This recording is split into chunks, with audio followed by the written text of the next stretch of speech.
because without ethics as a safety precaution, like without ethics governing this, we have something worse than the atomic bomb.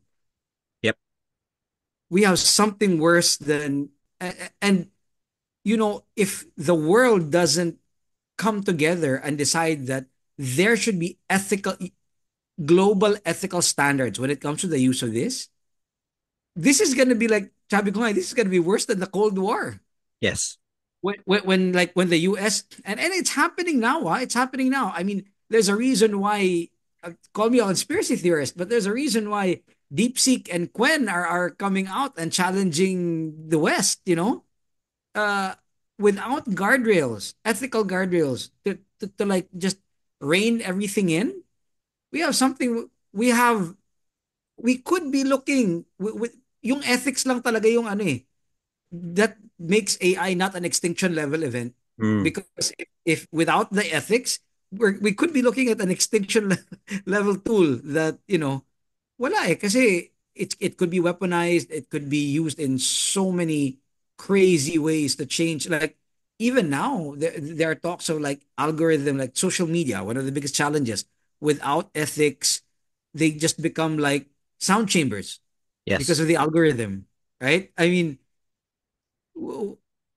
there should be like discussions on this, na parang, teka lang, kaya people are pissed at the cancel culture, but that's the cancel culture is propagated by the algorithms. There has to be like ethical discussions on these things. Hindi pwedeng wala. Hindi din pwedeng, tapos ano lang, I think another ethical thing that we should really be considered is the way people are, ano eh, parang now that AI is like a buzzword, everybody and their mother is like talking about it, and ang daming ano eh, I mean, not to pass judgment on anybody, but parang daming snake oil salesmen eh, na parang AI, open empty promise, parang hype lang, buzzword, which leads to AI frustration, because kung ako nga naman yung, if I'm the business owner, pinangakuan ako na it's gonna like amp my production, my sales by so much and so much, and then I try it, I use it, and then it doesn't really it's not impactful for me, not because the technology wasn't really impactful, but because yung tinuro wasn't really, it wasn't really naman impactful for the business. It was more hype. So yun, I want to create a future. My idea is to help create a future where people aren't afraid of AI, where they understand that it's a tool. They also understand that it's not a replacement for them. It's a force multiplier. So you have to evolve. Kailangan mong gumaling para maganda din yung output na gawa ng AI, and understand it for what it truly is. I mean, something to improve human possibilities. Ano, it's a good thing you mentioned that, no?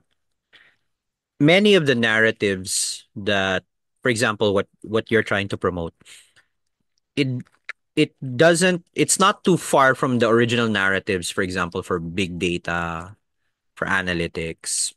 I mean, I spent several years basically uh, as an industry consultant for a US data analytics company. And one thing about, sige, let's go back to analytics muna. Analytics is basically using data for decision making, no? With or without AI, no? Back in the day.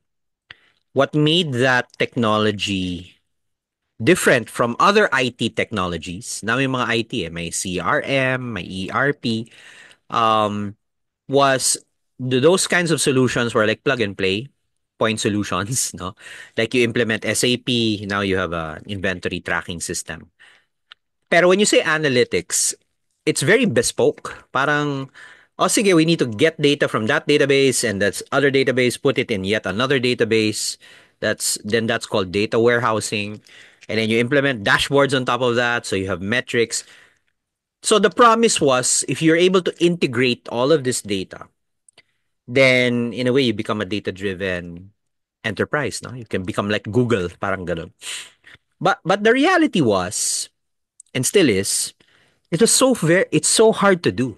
I mean, you ask any CIO, many of their failed projects would be related to data warehousing and analytics.